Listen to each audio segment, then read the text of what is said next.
Alors n'oublions pas que nous sommes sel et lumière de la terre. J'aime bien cette expression dans la Bible. Le Seigneur nous rappelle que vous êtes sel et lumière de la terre. Ça veut dire que nous devons éclairer la société. Mais comment on doit éclairer la société si nous-mêmes nous ne sommes pas éclairés? Comment on doit être sel? Le sel, c'est l'aliment qui donne le goût dans la nourriture, qui donne le goût de vie, le sel.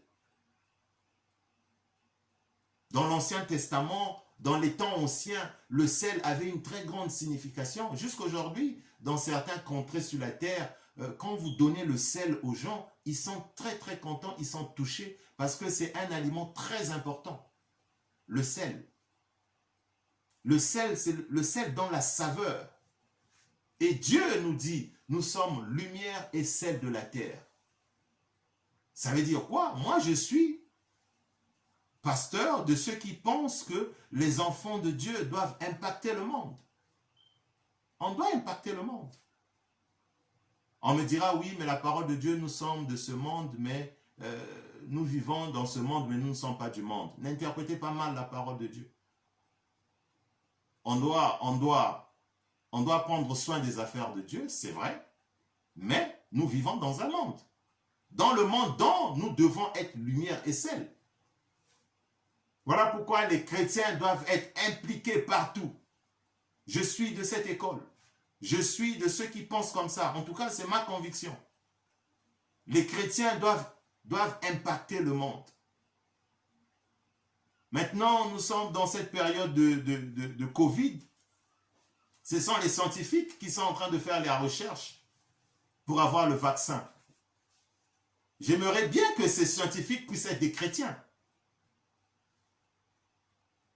Et j'aimerais bien que ces scientifiques qui sont en train de faire la recherche sur le vaccin, sur cette pandémie, sur ce virus du Covid-19, que cette recherche, ces vaccins puissent être menés par des chrétiens.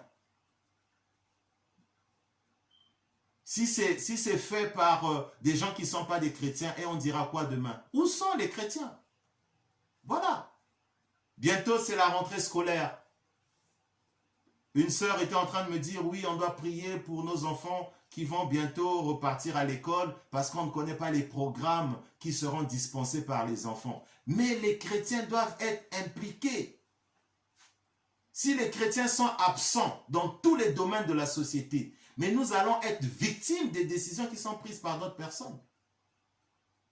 Voilà pourquoi moi, j'ai toujours pensé, pour être sel et lumière de la terre, les chrétiens doivent être impliqués dans le sport, impliqués dans la culture, impliqués dans les sciences, impliqués dans les nouvelles technologies, impliqués dans la politique, impliqués dans les affaires, dans le business. Oui, l'économie est tenue par des gens, entre guillemets, qui ne sont pas des chrétiens.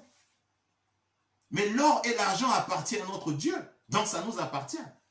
Comment l'or et l'argent nous appartiennent? Mais ceux qui prennent les grandes décisions économiques de ce monde, ce n'est pas des chrétiens. Mais il y a un paradoxe. Il y a un paradoxe. On se plaint, il y a des conflits armés partout. Oui, mais il y a des conflits armés partout. Les conflits armés partout parce que, bon, c'est la guerre des ressources premières, c'est la guerre de l'uranium, du pétrole, du colbate, etc. Mais ce sont des multinationales, ce sont des grandes puissances économiques, mais qui ne sont pas tenues par des chrétiens. Or, ça devait être tenu par nous, les chrétiens. Donc, chrétiens, réveillez-vous. Réveillez-vous à vous impliquer. La parole de Dieu nous dit, élargis l'espace de ta tente, qu'on déploie les couvertures de ta demande, ne retiens rien, allonge tes cordages et affermis tes pieds. Affermis tes pieds. Gloire au Seigneur, gloire au Seigneur, gloire au Seigneur, gloire au Seigneur.